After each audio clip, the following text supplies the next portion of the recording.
자, 오늘은 오바댜서를 공부하려고 합니다. 그래서 오늘부터 앞으로는 이 소선지자들이 쓴 그 소선지 서적들을 소개하고 그 소선지자들이 쓴 글을 통해서 우리가 은혜를 받고자 합니다. 그래서 이 소선지서의 제일 첫 번째 공부할 책이 오바댜로 정했습니다.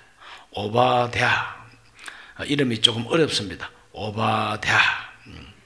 이 오바댜라고 하는 바로 이 이름 뜻은 합성어인데, 아바드라고 하는 말과 그 다음에는 야훼라는 말.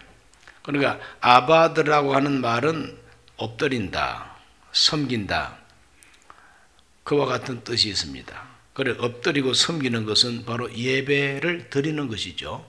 그러므로 오바댜, 야훼를 예배하는 자, 야훼 앞에 엎드리는 자, 야훼 하나님을 섬기는 자, 그런 뜻이 오바댜라고 하는 뜻입니다.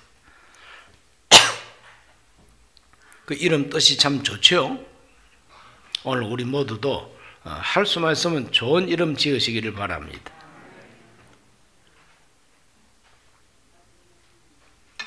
그래서 아들 이름을 지어가지고 어떤 집에서는 예찬이, 예수님 찬양, 또 뭐 예찬이, 예찬이도 짓고 또 예원이 이렇게 짓기도 하고, 그 예수님을 따가지고 이렇게 이름을 짓기도 하고, 또 하나님을 섬기고 하나님의 영광을 위하여, 그래서 하용 또 이렇게 이름을 짓기도 하고, 우리 기독교인들이 참 이름을 잘 짓습니다.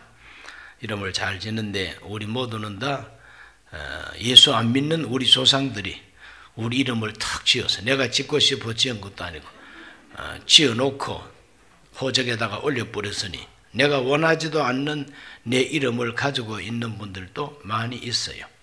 저도 이름 바꾸고 싶지만 그 어떻게 잘 안 돼가지고 이름이 호윤입니다.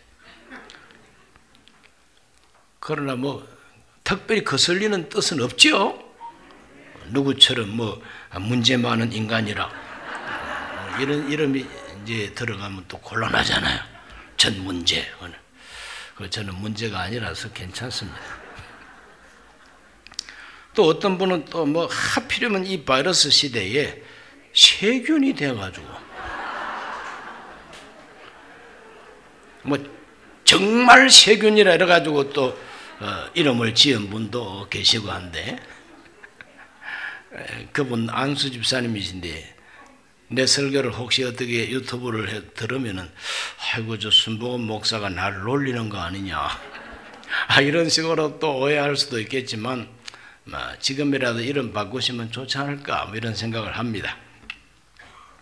자, 오바댜, 야훼 앞에 엎드리고 야훼를 섬기고 야훼께 예배하는 자가 오바댜.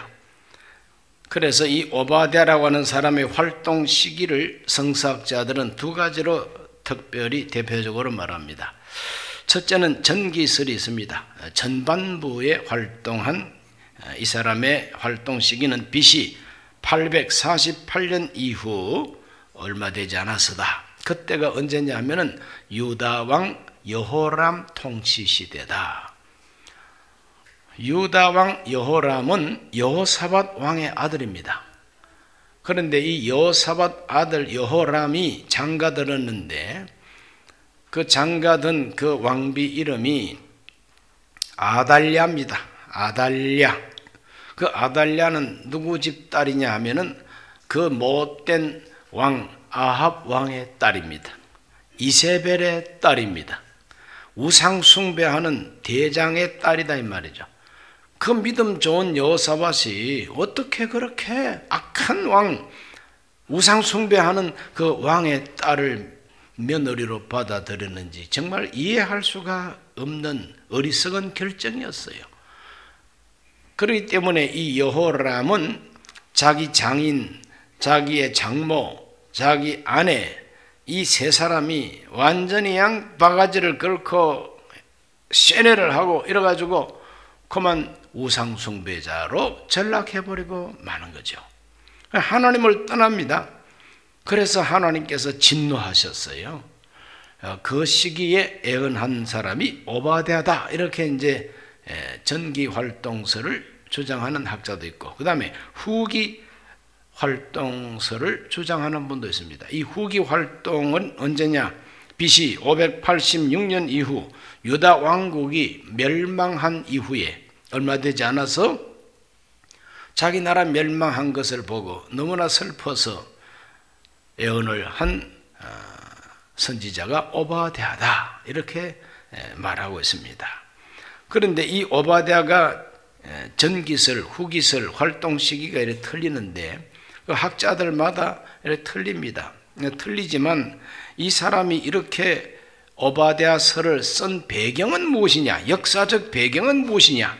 그것은 유다 왕국과 예루살렘이 이방인으로부터 침공을 받고 약탈을 당하고 아주 도륙을 당하는 이런 비극, 유다 왕국과 예루살렘의 그 침공, 약탈당함, 이러한 그 비참한 역사를 경험하고 그 비참한 역사를 경험하는 중에 이 에돔이라고 하는 이 족속들이 유다 왕국의 그 비극을, 그 비참한 역사를 곁에서 지켜보고 비웃고 조롱하고 또 예루살렘을 파괴하는 사람들 길잡이가 되어주고 이와 같은 그 못된 행동을 취했기 때문에 오바댜가 너희들 반드시 망할 거다, 이렇게 애언한 바로 이 에돔에 대한 말씀이 바로 오바댜서의 핵심이 됩니다. 에돔이라고 하는 나라에 대한 그 멸망과 심판에 대한 예언이 오바댜서의 핵심이에요. 자, 에돔의 멸망에 대한 예언을 먼저 한번 읽어봅니다. 오바댜 1장 1절로 2절을 다 같이 소리내 읽습니다. 야훼께서 에돔을 오바댜의 묵시라. 야훼께서 에돔을 심판하시다. 주 야훼께서 에돔에 대하여 이와 같이 말씀하시니라. 우리가 야훼께로 말미암아 소식을 들었나니 곧 사자가 나라들 가운데 보내심을 받고 이르기를 너희는 일어날지어다. 우리가 일어나서 그와 싸우자 하는 것이니라 그랬어요. 오바댜가 하나님의 묵시를 받았다는 거죠. 묵시라고 하는 것은 아무도 모르게 보따리로 가정하면은 묶여있는 보따리 속에 뭐가 있는지를 모르잖아요. 그러나 묵시라고 하는 것은 묶여있는 보따리를 풀어가지고 너만 봐 이라고 보여주는 것을 묵시라 그래요. 묵시가 뭔지 이해가 되십니까? 이제 그것을 조금 더 다른 말로 표현하면 계시입니다. 이 계시라고 하는 것도 이렇게 열어서 보여주는 것이죠. 문을 열어서 보여주는 겁니다. 비밀 창고를 열어가지고 그 안에 뭐가 있는지 보여주는 거, 커튼을 열어가지고 그 안에 뭐가 있는지 보여주고 너만 봐 이러고 보여주는 것을 묵시 또는 계시라고 합니다. 오바댜가 하나님의 묵시를 받은 거예요. 무엇에 대한 묵시냐? 에돔에 대한 묵시. 에돔 왕국이 어떠한 운명을 맞이할 것이라고 하는 그 계시를 받은 거죠. 그 계시의 핵심 내용이 무엇이냐? 그것은 바로 하나님이 그 에돔을 심판하신다는 거죠. 그 에돔을 하나님이 멸망시킨다는 것입니다. 그래서 에돔의 멸망에 대한 예언을 우리가 한번 읽어보면 1장 3절 말씀 먼저 읽어봅니다. 1장 3절 너의 마음의 교만이 너를 속였도다. 바위 틈에 거주하며 높은 곳에 사는 자여 네가 마음에 이르기를 누가 능히 나를 땅에 끌어내리겠느냐. 이것이 바로 에돔의 교만입니다. 에돔 사람들이 얼마나 교만했던지 그가 말하기를 누가 나를 끌어내리겠느냐. 바위 틈에 거주하면서 높은 곳에 살면서 마음에 이르기를 누가 능히 나를 땅에 끌어내리겠느냐. 이런 식으로 교만하다는 겁니다. 누가 나를 끌어내리겠느냐. 아무도 끌어낼 자가 없다. 나는 절대로 실패하지 않는다. 이 교만인 것이죠. 그럴 때 하나님이 4절에서 뭐라고 말하는지 한번 읽어보겠습니다. 네가 독수리처럼 높이 오르며 별 사이에 깃들일지라도 내가 거기에서 너를 끌어내리리라. 야훼의 말씀이니라. 누가 능히 나를 끌어내리겠느냐 하고 교만을 부리니까 하나님이 내가 끌어내리겠다 그랬어요. 네가 바위 위가 아니라 별 위로 올라가도 내가 끌어내리겠다는 거죠. 그 먼저 해발 한 1500m 되는 그 에돔 바위 계곡 속에 있다고 해서 외적의 침략을 안 받을 것이라고 자신만만하고 누가 쳐들어오더라도 나는 얼마든지 물리칠 수 있다고 천혜의 요새에 있다고 교만하지 말라는 거예요. 네가 바위가 아니라 별 위에 올라가더라도 내가 너를 끌어내겠다. 이것이 하나님의 말씀이라는 거죠. 누가 나를 능히 끌어내리라. 교만하지 말라는 거예요. 눈에 안 보이는 하나님이 얼마든지 끌어내릴 수가 있다는 거죠. 그래서 성경은 말합니다. 교만은 패망의 선봉이라. 그만한 마음은 넘어짐의 앞잡이라 그랬어요. 교만하면 망합니다. 그래서 에돔이 교만한 거예요. 왜 교만했느냐? 에돔 왕국이 바로 지금 현재 요르단 남쪽입니다. 그 요르단 남쪽에 가면은 페트라라고 하는 지역이 있어요. 그 페트라라고 하는 지역에 가보면 참 신기합니다.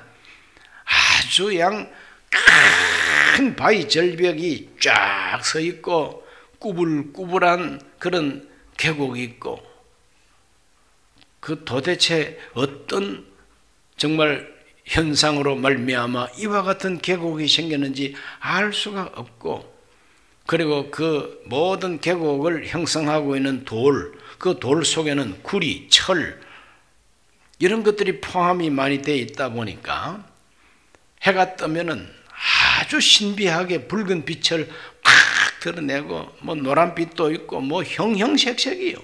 그래서 저도 거기 다녀왔지 않습니까?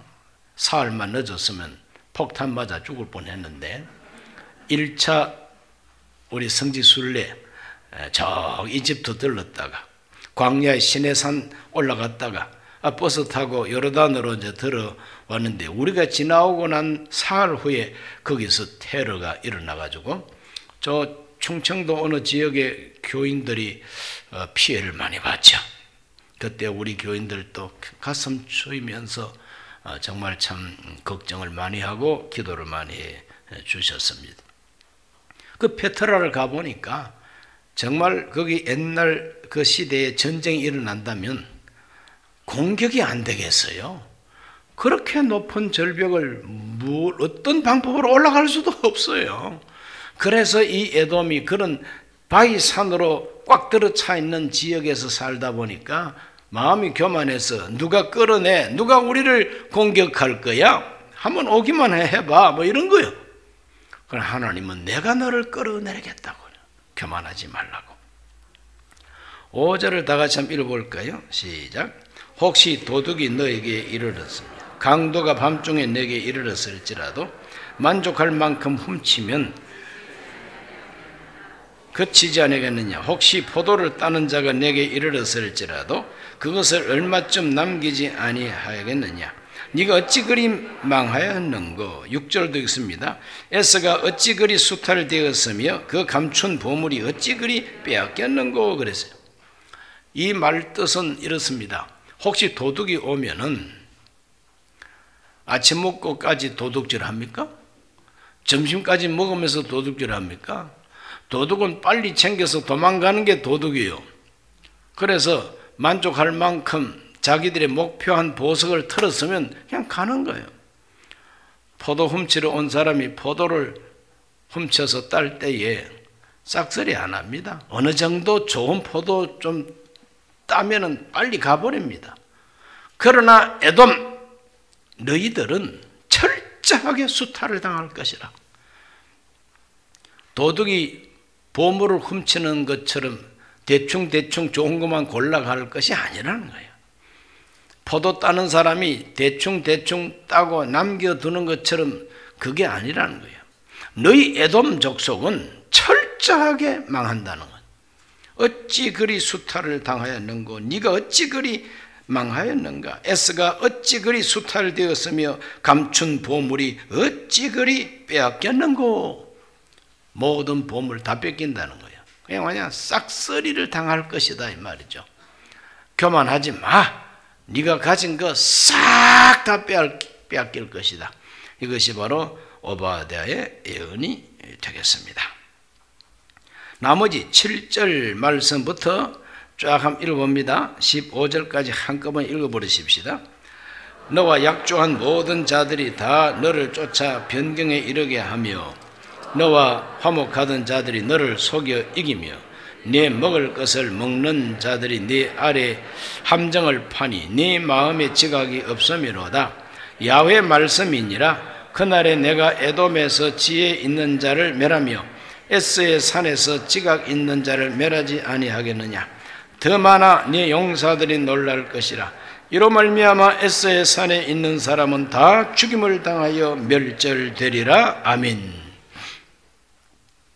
다 죽고 멸절될 것이다. 아주 무서운 예언입니다. 자, 에스의 후손이 에돔입니다. 에스가 누굽니까? 야곱의 형님이 에스입니다. 이삭이 쌍둥이를 낳았는데 먼저 태어난 아이를 붉게 태어났다고 뻘겋구나. 그래서 에스라고 이름을 지었어요. 야곱은 둘째로 태어났는데 그 자기 형 발꿈치를 꽉 잡고 태어났어요. 이것 봐라, 발꿈치를 잡았네. 그래서 야곱이라고 이름을 지었어요. 그 야곱이라고 하는 것은 발꿈치를 잡았다는 뜻이고 에스라고 하는 말은 뻘겋다는 뜻이에요. 그 나중에는 이 에스가 가서 살고 있는 지역이 뻘건 동네 가서 살았어요. 이름대로 된다니까요. 이름이 뻘겋다고 그러니까 이 뻘건 동네 가서 살았어요. 해만 뜨면은 온 천지가 벌게져 버려요. 그 지역의 땅 흙 자체가 뻘건 흙들입니다. 그냥 구리, 철광석 이런 것들을 성분이 많이 있기 때문에 그렇다는 거예요. 지금도 그렇습니다. 야곱은 발꿈치를 꽉 잡았어요. 그래서 발꿈치를 잡았지만 하나님 이름 바꿔주셨어요. 이스라엘이라고 하라 그랬어요. 그 이스라엘은 하나님과 씨름해서 이긴 자라는 뜻입니다. 천하장사라는 거죠. 여러분, 하나님을 이겼으면 천하장사지. 그렇지 않습니까? 하나님께서 진짜 지신 것이 아니라 저 주신 것이죠. 왜? 너무 악착같이 달라드니까. 그래 내가 졌다, 네가 이겼어, 네가 이겼어. 이것이 하나님의 마음이죠. 어쨌거나 야곱은 하나님 앞에 정말 기도 많이 하고 하나님을 꽉 붙들었더니 하나님께서 이스라엘, 하나님을 이겼다고 하는 이름을 주신 것입니다. 그런데 이 형제 사이인데 세월이 많이 흐르다 보니까 이 에서의 후손과 야곱의 후손이 원수처럼 되어버리고 만 겁니다. 그래서 이 에서의 후손 에돔이 이 유다 왕국이 침략을 받을 때에 앞잡이가 되고 유다 왕국이 빼앗기고 수탈당할 때 가가지고 도둑놈하고 같이 가서 같이 빼앗고 이러는 사람들이 바로 이 못된 이 에돔이었어요. 그래서 오바댜가 너희들 하나님이 싹 쓸어버릴 것이다 이렇게 예언을 하게 됩니다. 이 에서의 후손 에돔은 7절에 보면 너와 약조한 모든 자들이 다 너를 쫓아 변경에 이르게 하며, 약조한 자가 누굽니까? 요즘 말로 말하면 동맹이요. 요즘 말로 말하면 화평조약입니다. 그런데 화평조약도 맺고 동맹도 맺었지만 다 종이 조각에 불과하고 그냥 완전히 나하고 화평조약을 맺었는데 나를 쫓아내려고 달라던데 배신을 당할 것이다 이 말이죠. 또 너와 화목하던 자들이 너를 속여 이기며, 나하고 잘 지내자고 화목하던 사람들이, 아주 친하게 지내던 사람들이 갑자기 원수가 돼가지고 나를 속인다는 거예요. 너의 먹을 것을 먹는 자들이 너의 아래 함정을 파니, 나하고 같이 먹던 사람이 함정을 판다는 거예요. 나하고 같이 잘 먹고 잘 지내는데 알고 봤더니 밑으로는 함정을 파가지고 나를 빠뜨리려고 하는 그러한 족속을 만날 것이다.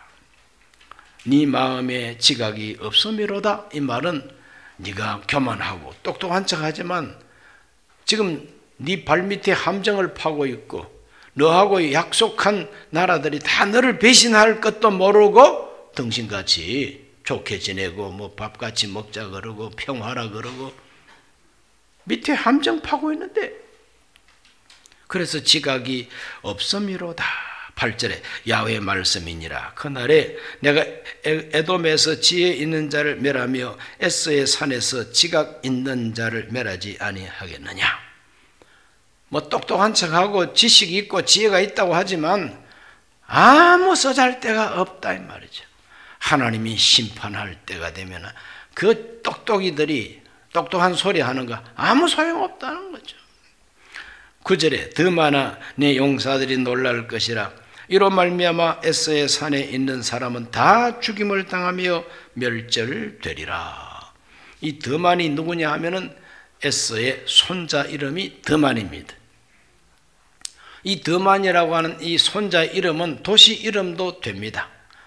그러므로 에돔 족속들, 즉 에스의 후손들은 멸절되고 죽임을 당할 것이다 라고 하는 예언이 오바댜 예언의 핵심인 것이죠.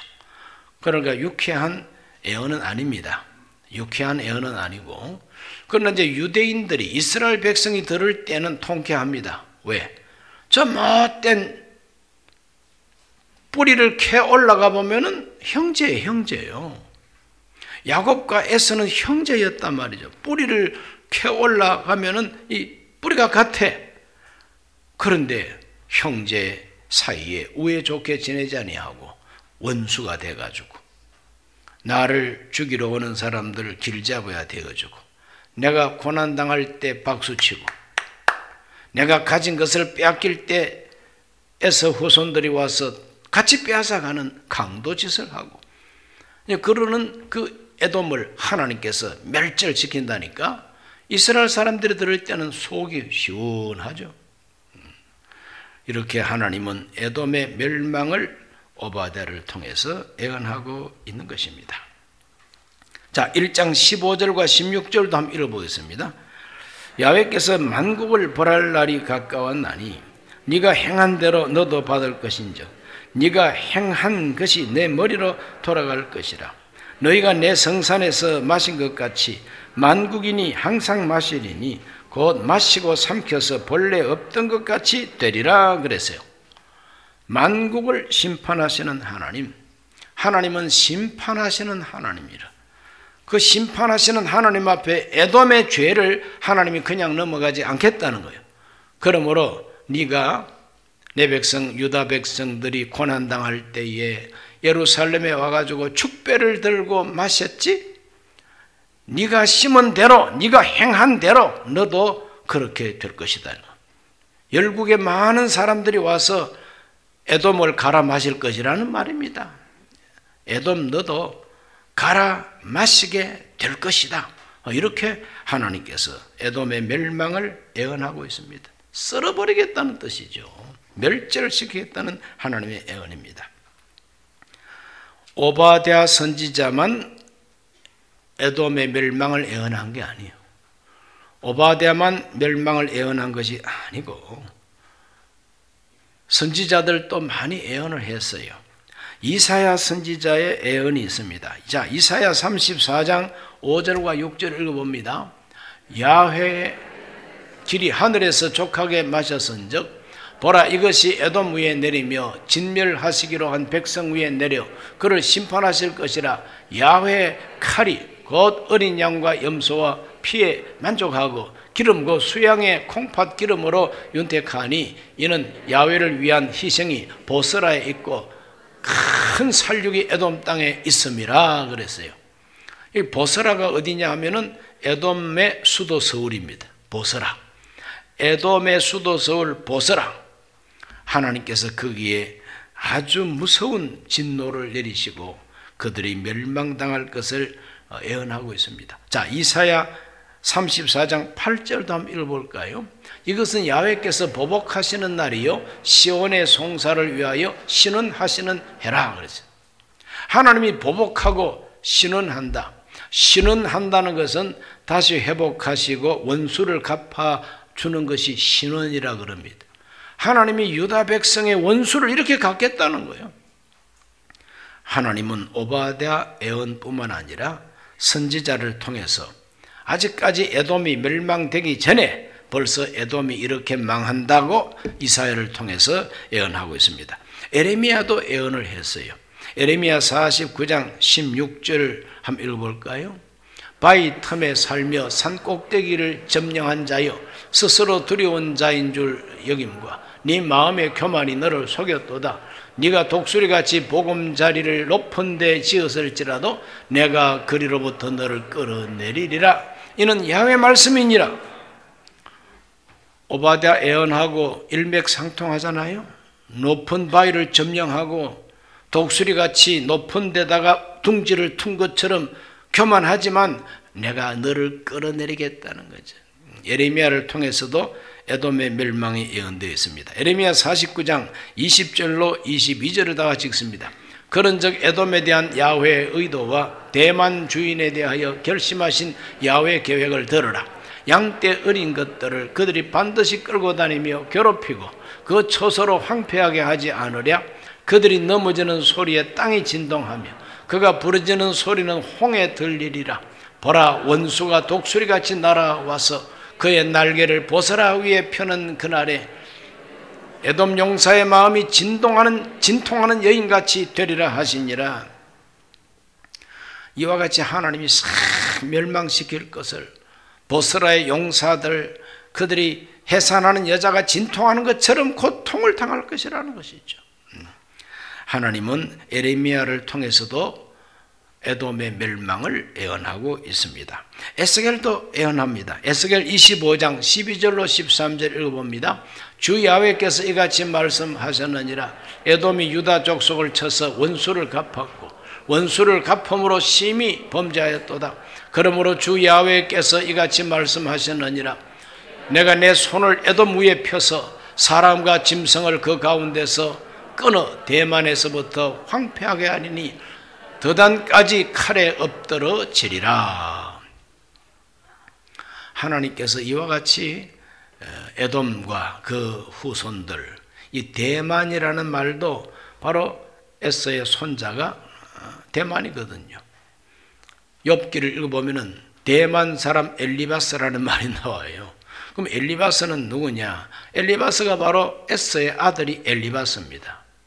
그러니 욥기에 나오는 욥의 친구 가운데 엘리바스라는 말이 나오는데 그게 바로 에서의 아들 엘리바스인지는 확실하게 알 수가 없지만은 어쨌거나 이 대만 사람 가운데 엘리바스라는 이름을 가진 욥의 친구가 있었다고 하니까 욥기의 배경도 족장 시대였을 것이다. 이렇게 보는 것이죠. 하나님은 이와 같이 선지자들을 통해서 그들의 멸망을 예언합니다. 자, 아모스를 읽어봅니다. 아모스 1장 11절과 12절 읽어봅니다. 야훼께서 이와 같이 말씀하시되 에돔의 서너 가지 죄로 말미암아 내가 그 벌을 돌이키지 아니하리니 이는 그가 칼로 그 형제를 쫓아가며 긍휼을 버리며 항상 맹렬히 화를 내며 분을 끝없이 품었음이라. 내가 대만에 불을 보내리니 보스라의 궁궐들을 사르리라. 보스라의 궁궐을 불태운다. 수도 서울을 싹 불태워버린다는 거죠. 그 에돔 사람들의 죄가 무엇이냐? 서너 가지가 있는데 돌이킬 수 없는 하나님의 진노와 벌을 받을 수밖에 없는 그들의 죄. 그가 칼로 그 형제를 쫓아간다. 이 말은 바로 에서의 후손들이 칼 가지고 야곱의 후손을 죽이려고 쫓아다닌다. 긍휼을 버리며 에서가 형인데 동생 야곱을 긍휼히 여기지를 않는 겁니다. 계속 칼 가지고 쫓아다니고 긍휼을 버리며 사랑을 내던져 버렸다. 형제 우애가 없다는 거예요. 항상 맹렬히 화를 내며 분을 끝없이 품었음이라. 항상 신경질 내고 항상 분노를 품고 이것이 바로 에돔 족속이다 이 말이죠. 옛날 에돔만 그런 것이 아니라 오늘날도 저와 여러분들이 우리 성도들 관계 속에 형제를 긍휼히 여기지 아니하고 그 형제를 칼 가지고 쫓아다니고 맹렬한 분노를 풀어버리지 아니하고 항상 분을 끝없이 품고 있으면 그 사람이 바로 에돔인 거예요. 나는 에돔이 아닌가 생각해 보세요. 하나님은 에돔을 그냥 두지 않겠다 그랬어요. 그러므로 우리들은 형제 관계 속에 에돔처럼 되어서는 안 된다. 디모데전서 5장 8절에 뭐라고 말합니까? 자기 친족을 돌보지 아니하는 자는 불신자보다 악하다 그랬어요. 함께 예수 믿고 같은 정말 믿음의 사람이 되었으면서도 용서 없이 끝없이 화를 내고 분노를 품고 이러한 사람은 에돔과 같은 운명을 겪을 수 있다고 하는 것을 우리가 알고 조심해야 되고 빨리 우리는 화해해야 되고 회개해야 되고 마음속에 사랑, 긍휼을 품어야 되고 따라다니던 내 칼을 던져버려야 된다는 것을 잊지 말게 되시기를 바랍니다. 벤허라고 하는 영화의 주인공 그 벤허가 자기 친구 메살라에 대한 복수심에 불타고 전차 경기를 통해서 자기 그 친구를 죽였습니다. 죽였는데도 마음속에 분노가 없어지지 않아요. 죽였는데도 이 속에 칼이 떨어지질 않는 거예요. 그러나 그가 예수 그리스도가 십자가에 못 박힐 때 자기를 바라보면서 용서의 기도를 하고 돌아가실 때 아버지 저들을 용서하여 주소서 하고 돌아가실 때에 그 모습을 바라볼 때에 자기 속에 있던 칼이 떨어져 버렸다. 그래서 그때부터 그는 평화를 얻고 마음의 칼을 놓쳐버리고 다시 집으로 돌아가서 평화로운 가정을 이루게 된다는 그 스토리가 벤허의 클라이막스입니다. 저는 어느 정도 시점까지는 전차 경기해가지고 메살라를 죽여버릴 때 얼마나 속이 시원한지 박살을 쳤는데 그게 그 영화의 클라이막스인 줄 알았는데 한 번 보고 두 번 보고 또 보고 이렇게 여러 번 보다 보니까 벤허라고 하는 영화의 클라이막스는 마지막이에요. 예수님 앞에 서서 주 예수님의 죽으실 때 한 그 기도를 듣고 자기가 변화가 되고 칼을 던져버리고 평화의 사람이 되고 용서의 사람이 되고 긍휼의 사람이 되는 것이 벤허라고 하는 영화의 클라이막스. 오늘 우리 모두는 에돔이 되지 말게 되시기를 주의 이름으로 축원합니다. 그래서 실제로 이 에돔은 BC 553년 바벨론에 의해서 철저하게 망해버리고 맙니다. 이게 세계사 속에 나오는 에돔 왕국의 멸망입니다. 예언한 대로 망해버리고 말았어요. 그러면 뭐 때문에 하나님이 철저하게 그렇게 에돔을 멸망시켰는가? 에돔의 죄악을 한번 살펴봅니다. 에돔의 죄악은 딱 두 가지인데 하나는 교만이고 하나는 포악한 겁니다. 교만은 이때까지 말씀드렸죠. 바위 위에 올라 앉아가지고 누가 나를 끌어내리겠느냐 이렇게 교만할 때 하나님이 내가 끌어내리겠다. 그 교만한 에돔이 어떤 죄를 지었느냐? 포악한 죄를 지었다. 누구에게? 유다 백성에게. 바로 자기 형제 나라에 포악한 죄를 지었다. 자, 오바댜 1장 10절 말씀부터 14절까지 우리 다 같이 한번 읽어볼까요? 네가 내 형제 야곱에게 행한 포악으로 말미암아 부끄러움을 당하고 영원히 멸절되리라. 네가 멀리 있었던 날 곧 이방인이 그의 재물을 빼앗아가며 외국인이 그의 성문에 들어가서 예루살렘을 얻기 위하여 제비 뽑던 날에 너도 그들 중 한 사람 같았느니라. 네가 형제의 날 곧 재앙의 날에 방관할 것이 아니며 유다 자손이 패망하는 날에 기뻐할 것이 아니며 그 고난의 날에 네가 입을 크게 놀릴 것이 아니라. 내 백성이 환난을 당하는 날에 네가 그 성문에 들어가지 않을 것이며 환난을 당하는 날에 네가 그 고난을 방관하지 않을 것이며 환난을 당하는 날에 네가 그 재물에 손을 대지 않을 것이며 내 거리에 서서 그 도망하는 자를 막지 않을 것이며 고난의 날에 그 남은 자를 원수에게 넘기지 않을 것이니라. 아멘. 자, 이 10절로부터 14절까지 쭉 읽어보면은 이 에돔의 포악한 죄가 무엇인가? 방관죄입니다. 방관하는 죄. 이 방관이 뭡니까? 모른 척한 거예요. 방관할 뿐만 아니라 방관하다가 끝까지 방관만 한 것이 아니라 방관하다가 악으로 돌아서 버렸어요. 방관하다가 유다 백성들을 치는 나라와 하나가 돼가지고 같은 강도짓을 했다는 겁니다. 이것이 바로 에돔이 멸망을 받을 수밖에 없는 죄로서 하나님이 진노하신 것입니다. 형제가 고난당할 때 모른 척하고 못 본 척하고 멀리하고 뿐만 아니라 형제가 환난을 당할 때에 그들은 도와주기는커녕 오히려 입을 열어서 비난하고 욕하고 불신자보다 더 악하지요. 패망의 날에 기뻐하고 고난의 날에 입을 열어서 욕하고 나중에는 그 백성들, 즉 유다 백성들이 환난을 당해서 피난 갈 때 피난 가는 사람을 가로막고 잡아가지고 노예로 팔아버리는 인신매매까지 했다는 거죠. 이것이 바로 오바댜가 에돔의 죄를 지적하는 네 가지 죄입니다.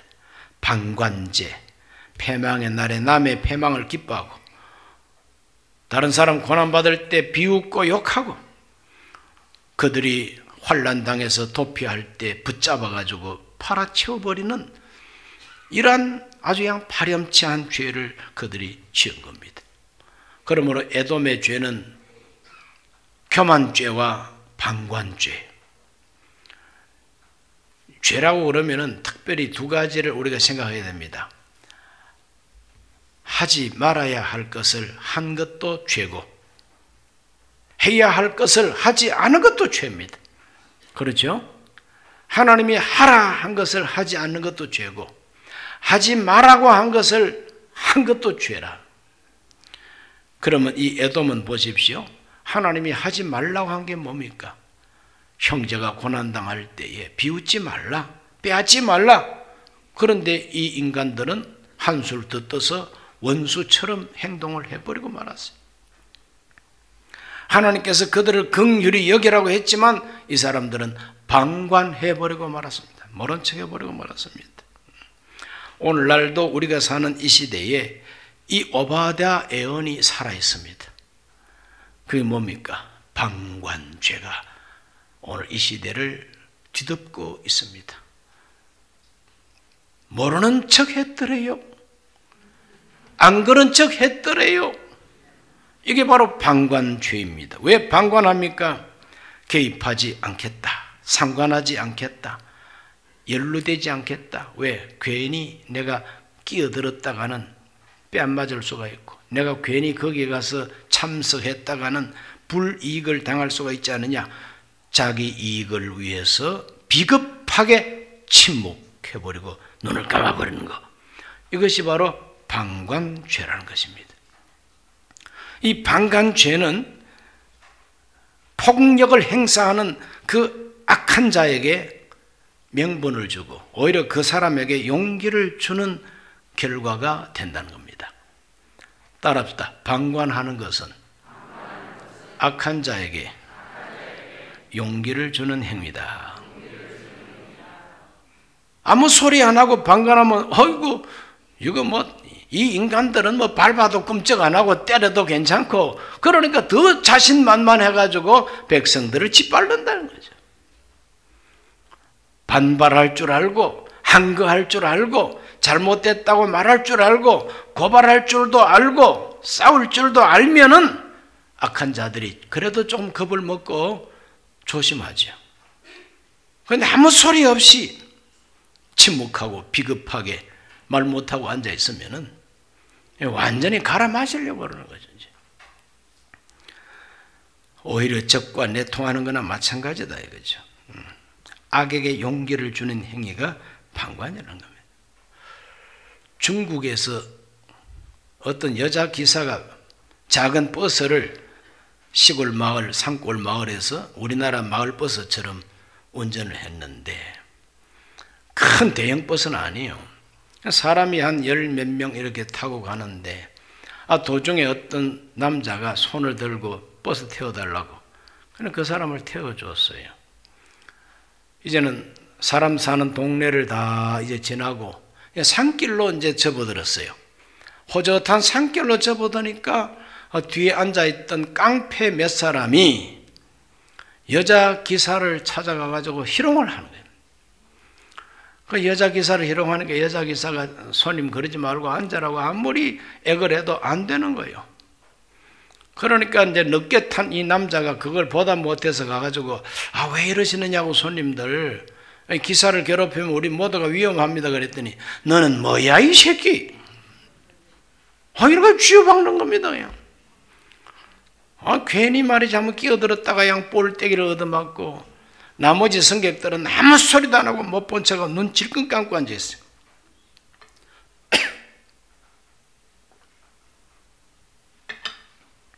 그러자 버스 기사 보고 차 세워, 내려 이 새끼, 이래가지고 그냥 끌어내려가지고 막 쥐어 패는 거예요. 실컷 두들겨 패고 난 다음에 버스 기사 여성을 끌어내려가지고 숲속으로 끌고 들어가서 성폭행을 하게 되는 것이죠.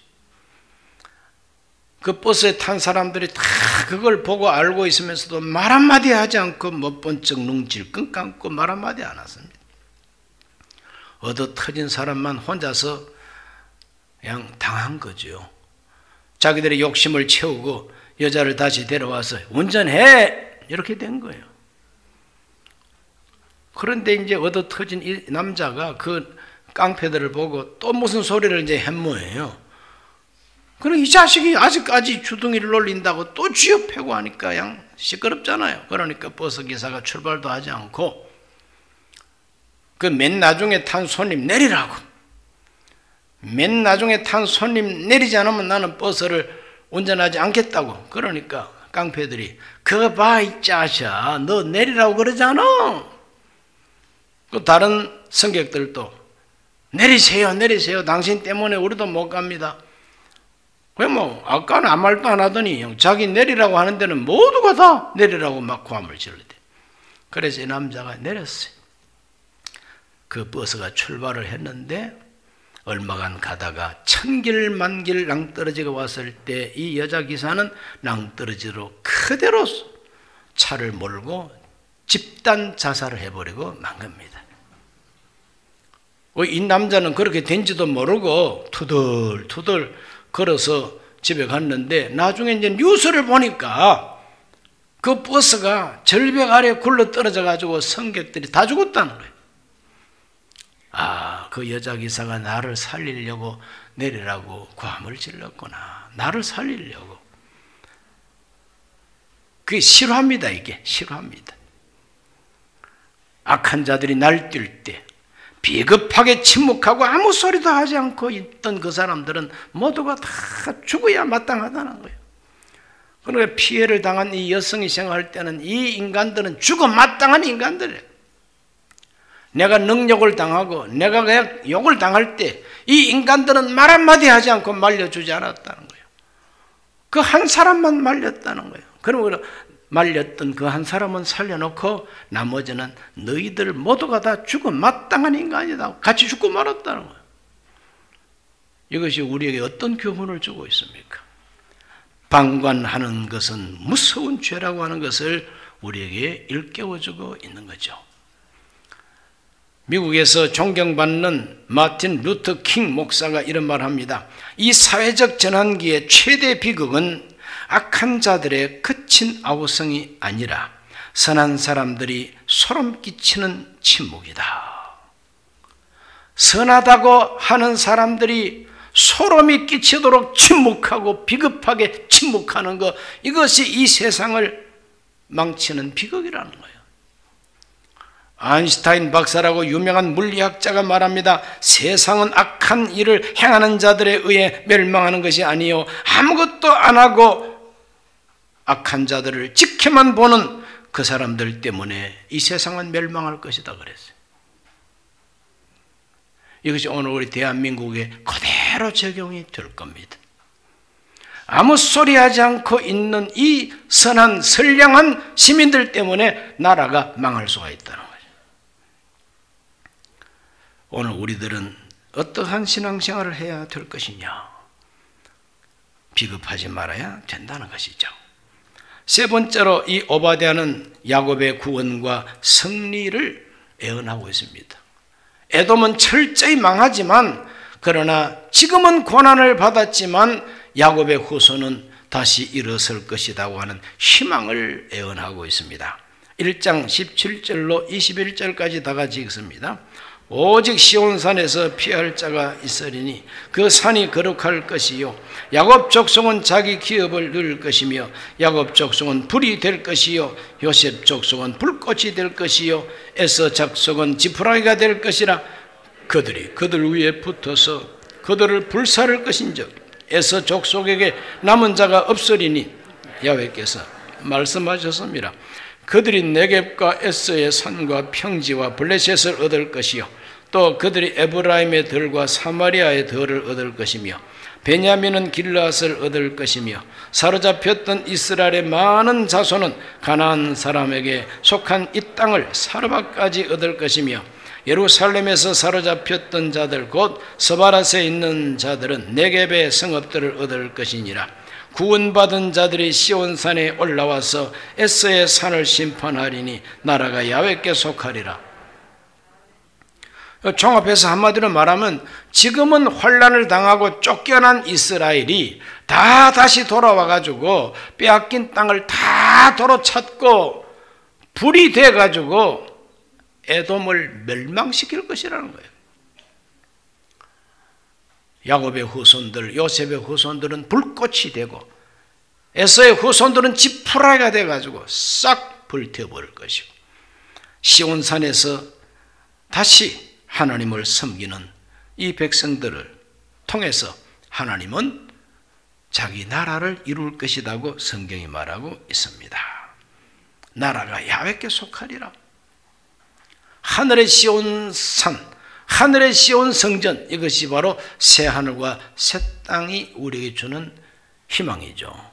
그래서 오늘 우리가 야곱의 후손처럼 고난을 당해도 최후의 승리는 하나님이 택한 자들에게 돌아간다는 것을 예언자가 예언하고 있는 것입니다. 기도하겠습니다. 하나님 아버지, 오바댜의 예언을 통해서 비급하지 말라고, 방관하지 말라고, 형제가 어려움을 당할 때에 멀리 서지 말라고 하나님은 말씀하고 계십니다.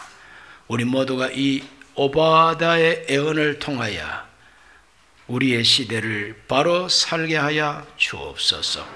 예수님 이름으로 기도하옵나이다. 아멘.